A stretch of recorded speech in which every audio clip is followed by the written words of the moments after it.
இவ பர்த்டே ஃபங்க்ஷனுக்கு போனா நீயும் கூட போயிருக்கணும்ல, ஏன் பாதியிலேயே விட்டுட்டு வந்த?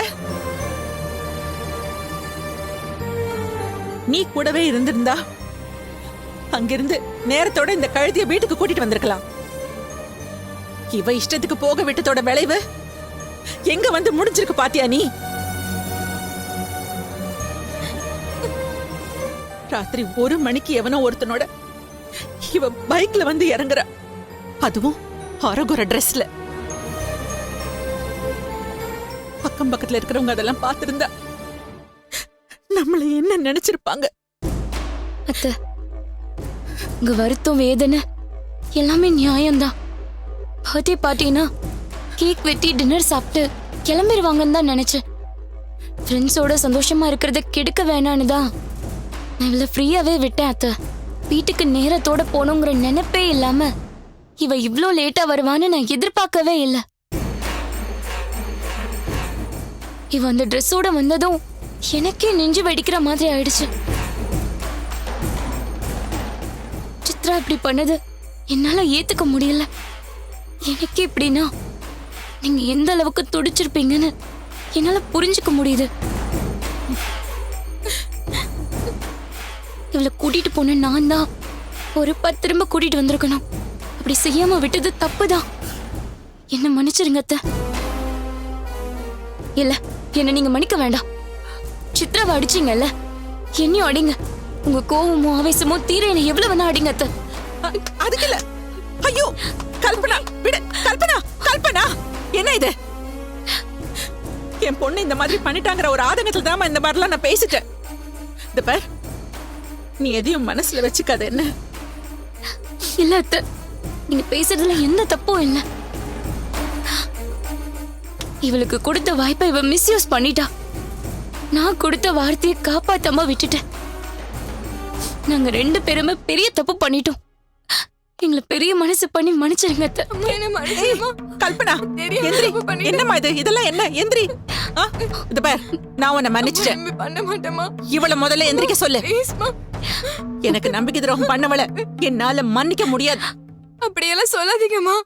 எந்த சூழ்நிலையிலும் இந்த மாதிரி தப்ப நான் பண்ண மாட்டேமா. என் பிள்ளைங்களை நம்பிதான் நான் இன்னைக்கு இந்த நிலைமைக்கு ஆளாயிருக்கேன். உங்க எல்லாரையும் பத்தி நான் என்னெல்லாம் கனவு கண்டேன்னு தெரியுமா?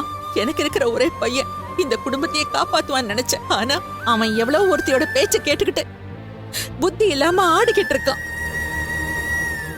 சந்தோஷமா வாழ வேண்டிய என் மூத்த பொண்ணு அவ தாலி அறுத்துட்டு வந்து நிக்கிறா.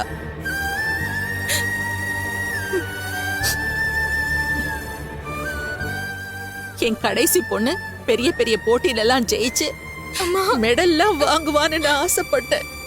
ஆனா அவ அதெல்லாம் மறந்துட்டு வழி தவறி போயிட்டு இருக்கா. ஒரு அம்மாவா நான் தோத்து போயிட்டேன்.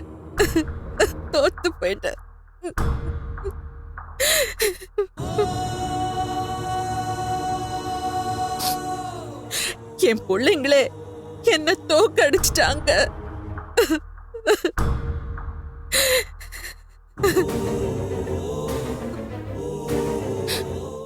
உங்க எல்லாரையும் கஷ்டப்பட்டு வளர்த்து ஆளாக்குனதுக்கு நான் கண்ட பலன் இதுதானா? பெத்தவங்களை ஏமாத்துறதுக்கு உங்களுக்கு எல்லாம் எப்படிதான் மனசு வருதோ? அம்மா, அழாதீங்கம்மா. நீங்க கண்ட கனவு எதுவும் பலிக்காம போகாதுமா. நான் சந்தோஷமா வாழ்றத நீங்க பார்க்கதான் போறீங்க. அருணும் உங்க ஆசைப்படி கல்பனாவை கல்யாணம் பண்ணிக்கதாமா போறான். சித்ராவும் மெடல்ல வாங்கி குவிப்பாமா. இவதான் இனிமேல் இப்படி நடக்காதுன்னு சொல்றால. இந்த ஒரு தடவை மட்டும் இவளை மன்னிச்சிருங்கம்மா. நான் இவளை மன்னிக்கிறதும் இவளை மொத்தமா வெறுத்து ஒதுக்கிறதும் இனிமே இவ நடந்துக்கிற முறையில தான் இருக்கு. அம்மா, அம்மா கொஞ்சம் நில்லுங்கம்மா.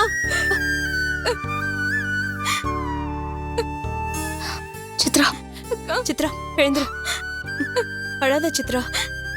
அம்மா ரொம்ப நொந்து போயிருக்காங்க. அவங்க தேறி வர கொஞ்சம் நேரம் ஆகும்.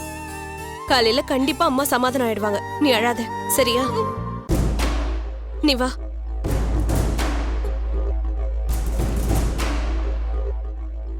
இந்த வீட்ல இருக்க எல்லாரையும் தினமும் இதே மாதிரி தாண்டி அழ வைக்க போறேன்.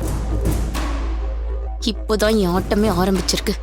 என்னால இன்னும் எப்படி எல்லாம் கதற போறீங்கன்னு பாருங்க.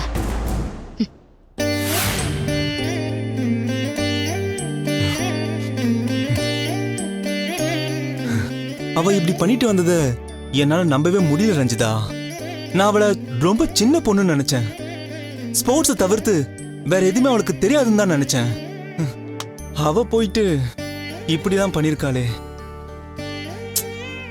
அருண், எனக்கும் ரொம்ப அதிர்ச்சியா தான் இருக்கு. ஸ்போர்ட்ஸ்னு எப்பவும் அதுல தான் கவனமா இருப்பா. ஆனா எப்படி அவ டைவர்ட் ஆனான்னு எனக்கு புரியவே இல்ல. சேர்க்க சரியில்லைன்னா போற வழி தப்பா தானே இருக்கும் அத்தை. சுதா, என்ன சொல்ற?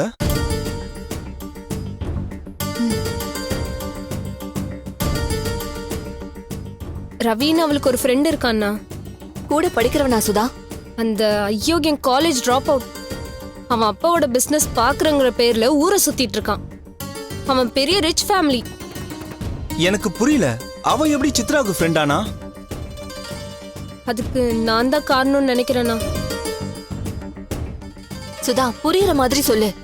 நான் ஒர்க் பண்ற பீட்சா ஷாப்புக்கு அந்த ராஸ்கல் அடிக்கடி வந்துட்டு இருப்பான். முதல்ல எனக்கு தான் அவன் பழக்கமானான். நான் அவன் கூட ஃப்ரெண்ட்லியா தான் பேசிட்டு இருந்தேன். ஆனா அவன் தான் என் மேல இன்ட்ரெஸ்ட் இருக்கிற மாதிரி காட்டிட்டு இருந்தான். போக போக தான் அவன் ஒரு உமனைசர்னு எனக்கு தெரிஞ்சுது.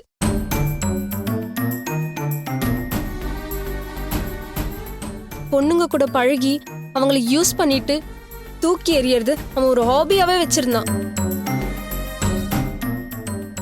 அந்த விஷயம் தெரிஞ்சதுமே நான் அவனோட ஃப்ரெண்ட்ஷிப்பை கட் பண்ணிட்டேன். அது அவன் ஈகோவால ஏத்துக்கவே முடியல. என்னை ஃபாலோ பண்ணி டார்ச்சர் பண்ண ஆரம்பிச்சான். நானும் ரஞ்சிதாவும் ஒரு நாள் அவனை ரோட்ல வச்சு அரைஞ்சோம். என்னை மிஸ் பண்ண டென்ஷன்ல தான் அவனுக்கு சித்ராவை எப்படியோ தெரிஞ்சு பழகிருப்பான்னு தோணுது. அவளை வச்சுதான் என்ன பழி வாங்கணும்னு அவன் துடிச்சிட்டு இருக்கான். ஏய் சுதா, என்ன இது? இவ்வளவு விஷயம் நடந்திருக்கு, எதுக்கு என்கிட்ட ஒரு வார்த்தை கூட சொல்லவே இல்ல? அருண், சொல்லிருந்தா நீங்க என்ன பண்ணிருப்பீங்க? என்ன பண்ணிருப்பனா? அவன் கையை காலை உடைச்சு இந்த பக்கமே வராத மாதிரி பண்ணிருப்பேன். அவன் கை காலை உடைச்சிட்டா மட்டும் அவன் அப்படியே ஒதுங்கி போயிடுவான்னு நினைச்சிட்டீங்களா? அவன் திரும்ப நம்மள அட்டாக் பண்ணுவான். இல்லனா வேற வழியில வந்து நமக்கு தொல்லை கொடுப்பான். ஆமாண்ணா, அவன் பண திமிர்ல ஆடிட்டு இருக்கான். அவனை எது செஞ்சாலும் பிரச்சனை நமக்கு தான். சித்ராக்கு அட்வைஸ் பண்ணி அவனை விட்டு விலகி வர சொல்றதுதான் நமக்கு இப்போ ஒரே வழி. சுதா, நீ இந்த விஷயத்தெல்லாம் சொல்லி அவகிட்ட பேச வேண்டியதானே? பேசாம இருப்பேன் அத்தை. ஆனா அவ அது கேக்குற மாதிரியே இல்ல. நான் ஏதோ பொறாமையில பொங்குற மாதிரி அவ என்ன தப்பா நினைக்கிறா. ஐயோ, அவன் ஃப்ரெண்ட்ஷிப்பை கட் பண்ண மாட்டேன்னு புடிவாதம் பண்றா. இதுக்கு மேல என்ன சொல்லி புரிய வைக்கிறதுன்னு எனக்கு புரியல. சுதா, இதை இப்படி விட்டுறக்கூடாது. அவனை பத்தி நீ சொல்றதெல்லாம் கேட்கும்போது எனக்கு ரொம்ப பயமா இருக்கு. சித்ரா ரொம்ப தப்பான ரிலேஷன்ஷிப்ல மாட்டிக்கிட்டான்னு நல்லா தெரியுது. இந்த பிரச்சனையில இருந்து அவளை எப்படியாவது மீட்டு கொண்டு வரணும். அதுக்கு தான் நானும் போராடுறேன். இன்னைக்கு கூட சித்ராவை அவன் கூட போக விடக்கூடாதுன்னு நானும் எவ்வளோ ட்ரை பண்ணேன். ஆனா கல்பனா உள்ள நுழைஞ்சு அம்மாவை கன்வின்ஸ் பண்ணி அவளை வெளியே கூட்டிட்டு போயிட்டா. ஏய், கல்பனாவுக்கு எதுக்கு இந்த வேண்டாத வேலை? சித்ரா விஷயத்தை அவ எதுக்கு மூக்கு நுழைக்கிறா? இததான் நானும் கேட்டேன். சித்ராக்கு அண்ணிங்கிற முறையில அவளுக்கு எல்லா உரிமையும் இருக்குன்னு அம்மா ஏன் வாயை அடைச்சிட்டாங்க. அருண், கல்பனா சித்ரா மேல இருக்கிற அக்கறையில ஒண்ணு அவளுக்கு ஹெல்ப் பண்ணல. அவ மனசுல வேற ஏதோ ஒரு நோக்கம் இருக்கு. சுதா சித்ராவோட நல்லதுக்காக தான் அவளை கண்ட்ரோல் பண்றான்னு கல்பனாவால அது கூட புரிஞ்சுக்க முடியாதா? தப்பான ரூட்ல போறான்னு தெரிஞ்சும் அவ எதுக்கு சித்ராக்கு ஆதரவா பேசணும்? ஏற்கனவே அண்ணி அண்ணின்னு சித்ரா அவளுக்காக உருகிட்டு இருக்கா. அவளை கைக்குள்ளேயே வச்சுக்கணும்னு தான் கல்பனா இப்படி எல்லாம் பண்ணிட்டு இருக்கா. தப்பான ஆளோட பழக வச்சு சித்ராவோட வாழ்க்கைய நாசம் பண்ண கூட அவன் நினைச்சிருக்கலாம். அது நான் இருக்கிற வரைக்கும் நடக்கவே நடக்காது ரஞ்சிதா. சித்ராவுக்கு அண்ணன் ஒருத்தன் இருக்கிறத அவன் மறந்துட்டா போல. இன்னைக்கு அருண் நில்லு. சித்ரா விஷயத்தில் தலையிடாதுன்னு கல்பனா வான் பண்ண போறான் அத்தை. நீ சொன்னா அவ அப்படியே கேட்டுருவாளானா? உனக்கு முன்னால அம்மா பாஞ்சிட்டு வந்து நிப்பாங்க. அவங்க சப்போர்ட் இருக்கிற வரைக்கும் அவகிட்ட பேசுறது யூஸே இல்லனா. அப்படின்னா அந்த ராஸ்கல தான் முதல்ல பொழக்கணும். இன்னைக்கு பார்ட்டி கூட்டு போனவன் நாளைக்கு என்ன பண்ணுவான்னு யாருக்கு சுதா தெரியும்? பிரச்சனை அந்த அளவுக்கு போகிறதுக்குள்ள அவனை 2 தட்டு தட்டினாதான் அவன் அடங்குவான். அண்ணா, அவன் அடங்குறான்ல எனக்கு தெரிஞ்சு இல்லனா. அவன் மேல கைய வச்சு பூமராங் மாதிரி நம்மளதான் பாதிக்கும்னு நான் தான் சொல்றேன்ல. அதுக்காக அவனை சும்மா விட்டுற முடியுமா? யாராவது ஒருத்தர் அவனுக்கு பாடம் கத்து கொடுத்து தானே ஆகணும். சுதா, அவன் வீடு எங்க இருக்குன்னு சொல்லு, இல்ல அவன் எங்க இருப்பான்னு சொல்லு. அவனை அடிக்கிற அடியில இனிமே யாருக்கிட்டையும் வாழாட்ட முடியாத அளவுக்கு பண்ணிடுறேன். அருண், அதெல்லாம் ஒண்ணும் வேண்டாம், நீ அமைதியா இரு. அத்தை, கல்பனா கிட்டையும் பேசக்கூடாது, அவனையும் எதுவும் செய்யக்கூடாதுன்னா இதுக்கு என்னதான் தீர்வு? நடக்கிறது நடக்கட்டும் சொல்லிட்டு கையை கட்டிட்டு வேடிக்கை பார்த்துட்டு இருக்க சொல்றீங்களா? அருண், நீ சித்ரா கிட்ட தனியா பேசி பாரு. சுதா சொன்ன மாதிரி சித்ராக்கு உண்மையை புரிய வச்சா மட்டும்தான் நாம அவளை காப்பாத்த முடியும். ஆமா அருண், சித்ரா கிட்ட நீங்க பக்குவமா எடுத்து சொன்னா அவ புரிஞ்சுப்பான்னு தான் தோணுது. ஆனா தடவை அவ கேப்பான்னு நாம எதிர்பார்க்க முடியாது. திரும்ப திரும்ப பேசிதான் அவளை நம்ம பக்கம் கொண்டு வர முடியும். அருண், நாளைக்கே முடிஞ்சா கொஞ்சம் பேசிருங்க.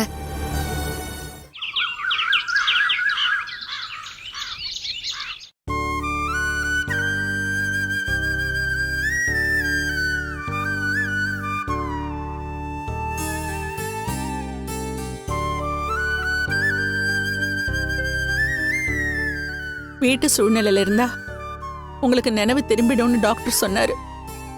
ஆனா அப்பப்ப நினைவு வரதும் போறதுமா இருக்கவே தவிர பழைய மாதிரி நீங்க தேறி வரலையேங்க. நம்ம வீடு இப்ப என்ன சூழ்நிலையில இருக்குன்னு உங்களுக்கு தெரியுமா? இந்த மாதிரி நேரத்துல என் கூட நீங்க பழையபடி இருந்தா எனக்கு எவ்வளவு தைரியமா இருக்கும். என்னை இப்படி தனியா மாட்டி விட்டுட்டீங்களே.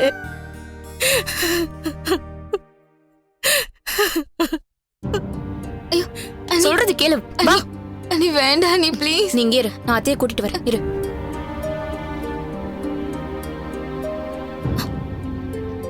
அத்தை, உங்ககிட்ட கொஞ்சம் பேசணும். இருமா வரேன்.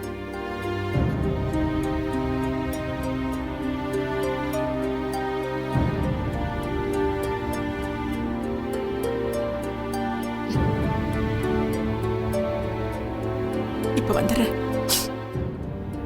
அத்தை, அது வந்து என்னன்னா, நீரு.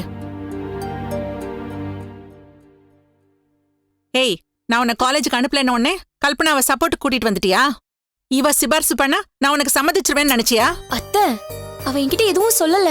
அவ அழுதுட்டு இருக்கத பார்த்து நான் தான் விசாரிச்சேன். நான் தான் உங்ககிட்ட பேசுறேன் வான்னு கூட்டிட்டு வந்தேன். இத பாருமா, இதுல பேசுறதுக்கு ஒண்ணு இல்ல கல்பனா. கொஞ்ச நாளைக்கு இவ காலேஜுக்கெல்லாம் போக வேண்டாம். ஏன் அத்தை அப்படி சொல்றீங்க? என்ன கல்பனா, ஒண்ணுமே தெரியாத மாதிரி கேட்டுட்டு இருக்க? இவ மேல பரிதாபப்பட்டு ஃப்ரெண்ட்ஸோட சந்தோஷமா போயிட்டு வரணும் தானே அனுப்பிச்சு வச்சோம். இவ என்ன காரியம் பண்ணிட்டு வந்தான்னு பார்த்தல. அத்தை, நேத்து இவ செஞ்சது தப்புதான். அதுக்குதான் இவ மன்னிப்பு கேட்டுட்டாளே. இனிமே அப்படி நடக்காதுன்னு சொல்லிட்டா. இதுக்கு மேலயும் அவளை தண்டிக்கணுமா? அம்மா ஒன்னும் தண்டனை கொடுக்கலையே கல்பனா. காலேஜுக்கு போக வேணான்னு தானே சொல்றாங்க. இவ மேல நம்பிக்கை இல்லாம தான் சொல்றாங்க. அதுவே தண்டனை தானே அண்ணி. இப்ப இவளுக்கு வேற எக்ஸாம் டைம் வேற. இந்த நேரத்துல காலேஜுக்கு போவேன்னு சொல்றது அது சரியா இருக்காது அத்தை. என் முடிவை மாத்த முயற்சி பண்ணாத கல்பனா. காலேஜ் எக்ஸாம் தானே, அவ அடுத்த வருஷம் கூட எழுதிக்கிட்டோம். அத்தை, இவ வேற ஸ்போர்ட்ஸ்ல இருக்கவ. அடுத்த வருஷம் ஏதாவது முக்கியமான காம்படிஷன் வந்துட்டா இவளால எக்ஸாம் எழுத முடியாம போயிடும். அத்தை, இவ வேற ஸ்போர்ட்ஸ்ல இருக்கவ. அடுத்த வருஷம் ஏதாவது முக்கியமான காம்படிஷன் வந்துட்டா இவளால எக்ஸாம் எழுத முடியாம போயிடும். அப்படியே தள்ளி போச்சுன்னா ரொம்ப கஷ்டம் தானே அத்தை. இவ ரெடியா இருக்கும் போதே எழுதுறது தானே நல்லது. நீ சொல்றதெல்லாம் சரிதாம்மா. ஆனா ஏன் நிலைமையில இருந்து கொஞ்சம் யோசிச்சு பாரு. இந்த வீட்ல எவ்வளவு பெரிய பிரச்சனை ஓடிட்டு இருக்குன்னு உனக்கும் நல்லா தெரியும் இல்லம்மா?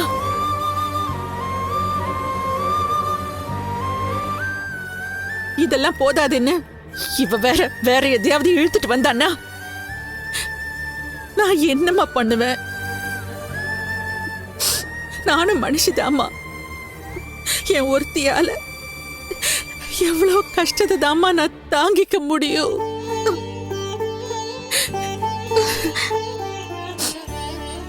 எனக்கு புரியுது அத்தை. நான் உங்களுக்கு சொல்லி தரதா தயவு செஞ்சு நினைக்காதீங்க. மனுஷங்க தப்பு செய்யறது சகஜம்தான். திரும்ப அந்த தப்பை செய்யாம இருக்கிறது தானே முக்கியம். அவங்க அப்படி இருக்கணும்னா முதல்ல நம்ம நம்பணும் அத்தை. அவங்க திருந்தறதுக்கு நம்ம ஒரு வாய்ப்பு கொடுக்கணும். தப்பு பண்ணிடுவாங்கங்கிற சந்தேகத்துல நம்ம அதை மறுத்துட்டா அவங்க மனசு வெறுத்துருவாங்க அத்தை. அதுவும் இல்லாம இப்ப நீங்க அவளை காலேஜ்க்கு அனுப்பலன்னா அம்மாவே நம்மள நம்பலன்னு ரொம்ப வேதனைப்படுவா. அது கொஞ்சம் கொஞ்சமா கோவமா மாறும். நம்ம பழைய மாதிரியே இருக்கலான்னு எண்ணமும் வரும். இவ மாறி வரணும்னு நினைக்கிறத நாமளே கெடுத்த மாதிரி ஆயிடாத அத்தை. அம்மா, கல்பனா சொல்றதா எனக்கும் சரின்னு தோணுது. தப்பு செஞ்சா என்ன நடக்கும்ன்ற பாடத்தை சித்ரா கத்துக்கிட்டா. திரும்பவும் இவ அந்த தப்ப பண்ண மாட்டாமா. இவளுக்காக ஒரு சான்ஸ் கொடுத்து பாப்போம். சரி, நீங்க 2 பேரும் இவ்வளவு தூரம் சொல்றதுனால நான் இதுக்கு சம்மதிக்கிறேன்.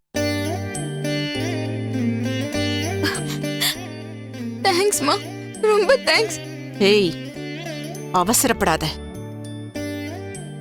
நான் உன்னை காலேஜ்க்கு அனுப்பணும்னா நீ எனக்கு ஒரு உத்தரவாதம் தரணும். நேத்திக்கு நடந்ததுதான் கடைசியா இருக்கணும். நம்ம குடும்பத்தை கேவலப்படுத்துற மாதிரி இனிமே எந்த அசிங்கத்தையும் பண்ண மாட்டேன்னு நீ எனக்கு சத்தியம் பண்ணி கொடுக்கணும். இவ வழியிலேயே போய் இவளை கெடுக்கலான்னு பார்த்தா இவங்க விட மாட்டாங்க போல இருக்கே. உங்க மேல சத்தியமா இனிமே நான் எந்த தப்பும் செய்ய மாட்டேமா. அத சொன்னா மட்டும் போதாது, அந்த வார்த்தையை நீ காப்பாத்தணும். காப்பாத்துமா. சரி, காலேஜுக்கு ரெடி ஆகு, போ. இப்போ உனக்கு சந்தோஷம் தானே? சந்தோஷம் அண்ணி. எனக்கு எந்த பிரச்சனை வந்தாலும் நீங்க தான் அதை பேசி தீர்த்து வைக்கிறீங்க. ரியலி யூ ஆர் கிரேட் அண்ணி. உங்களுக்கு எவ்வளவு தேங்க்ஸ் சொன்னாலும் போதாது அண்ணி. நீ எனக்கு தேங்க்ஸ் எல்லாம் சொல்ல வேணாம். காலேஜுக்கு டைம் ஆயிடுச்சு. சீக்கிரம் போய் கிளம்புற வழியை பாரு, சரியா? ஓகே அண்ணி. என்ன நீ எப்படி பாக்குறீங்க? உன்னை அந்த வீட்ல பார்த்ததை வச்சு நான் உன்னை தப்பா நினைச்சிட்டேன் கல்பனா. ஒரு ரியல் கேரக்டர் என்னன்னு இப்பதான் புரியுது.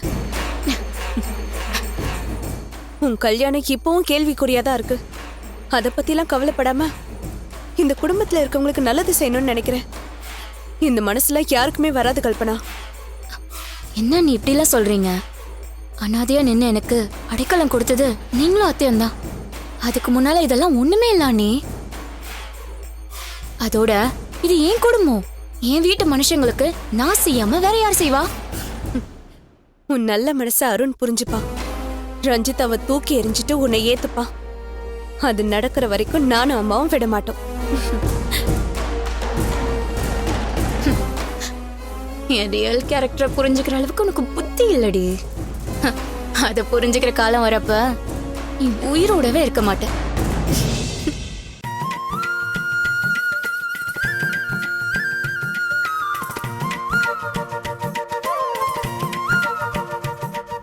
அம்மா அப்பா கூட இருக்காங்க. சித்ராவும் வெளியே போயிட்டா. இதான் கரெக்டான டைம்.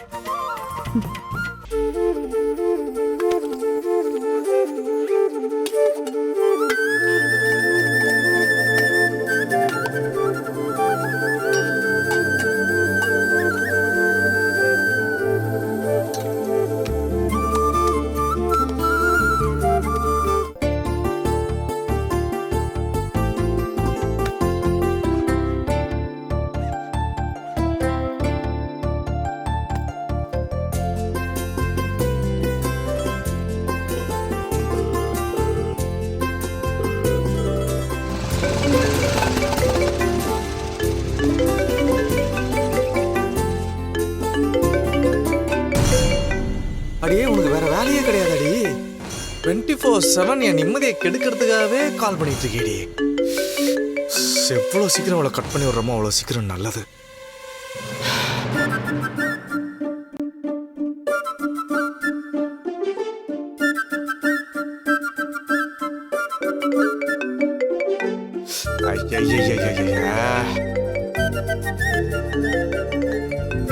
போன் எடுக்கலாம் பிஸின்னு புரிஞ்சுக்கணுமா திரும்ப திரும்ப அடிச்சிட்டு இருக்க ஐடியா.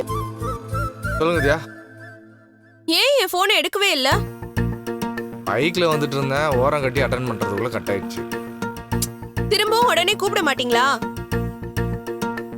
அதுக்குள்ளதான் நீங்களே கூப்பிட்டீங்களேங்க, என்ன விஷயம் சொல்லுங்க. நீங்க பிரேக்ஃபாஸ்ட் சாப்பிட்டீங்களா? இல்ல, இனிமேல் தான் சாப்பிடணும். நல்லதா போச்சு. நீங்க உடனே நம்ம வீட்டுக்கு வந்துருங்க. எதுக்கு? ஏன் எதுக்குன்னு கேள்வி எல்லாம் கேட்க கூடாது. நீங்க இப்பவே வரணும், அவ்வளவுதான். ஏங்க, உங்க வீட்டு ஆல்ரெடி பெரிய பிரச்சனை போயிட்டு இருக்கு. இந்த நேரத்துல நான் சரியா இருக்காதுங்க. நான் நம்ம வீடுன்னு சொன்னது எங்க வீடு இல்ல, நம்ம புதுசா வாடகைக்கு எடுத்திருக்கோம்ல அந்த வீட்டை. அப்படி ஒரு வீடு இருக்கிறதே உங்களுக்கு ஞாபகம் இல்லைல்ல? இல்ல இந்த வீடா? இல்ல, இப்பதான் அந்த வீட்டை பிடிச்சோம், அதான் ஸ்ட்ரைக் ஆகல. சரி, சீக்கிரமா வந்து சேருங்க. சாரி வித்யா, 9 மணிக்கெல்லாம் நான் காலேஜில் இருக்கணும், அங்கே போயிட்டு வரது கஷ்டம். இன்னொரு நாள் பார்த்துக்கலாம். எக்ஸ்கியூஸ்லாம் கேட்குற வேலைலாம் வேணாம். நீங்க என்ன பண்ணுவீங்களோ எனக்கு தெரியாது, காலேஜ்ல என்ன சொல்லிட்டு வருவீங்கன்னு எனக்கு தெரியாது. இன்னும் கொஞ்ச நேரத்துல நீங்க நம்ம வீட்ல இருந்தே ஆகணும். இது உங்க வைஃபோட உத்தரவு. இல்லைன்னா நான் உங்ககிட்ட பேசவே மாட்டேன். ரொம்ப நல்லதுங்க. என்ன சொன்னீங்க?